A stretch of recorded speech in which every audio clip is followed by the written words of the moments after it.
Hey everyone, welcome back to the channel. In today's tutorial, I will show you step by step how to optimize your Windows 11 using WinUtil for faster and smoother performance.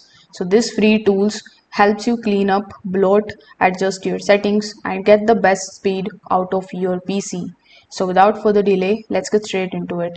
First of all, you need to download and open WinUtil. So in order to do that, you need to come here on this page of GitHub. Over here in the right hand section, you will see this release option. So if you click on this release option, you will see the setup for WinUtil. So you need to download it from here and run it as administrator to make sure that all the tweaks apply properly. Now, in the dashboard of WinUtil, you will find the option of cleanup that is going to basically remove the junk files, temporary data, and cache that slows down your PC.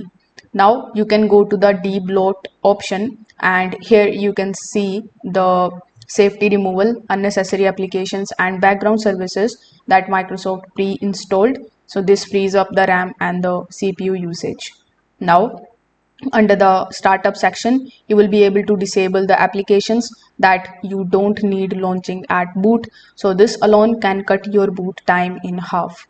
In tweaks, you will be able to enable the recommended settings like disabling telemetry, adjusting the power options, and turning off the unneeded animations. So these changes makes Windows feels snappier. Now you can also use the option of update and maintain in order to update the tab to manage the Windows updates better. You can delay or schedule them to avoid any slowdowns during work or gaming. Now, once you do all of these settings or the settings based on your preferences, simply click on the start button on your Windows, then click on this power button and restart your PC. So you should notice that now your setup is faster, smoother multitasking and better performance. If this video helped you out, make sure that you like this video and subscribe to the channel. Thanks for watching.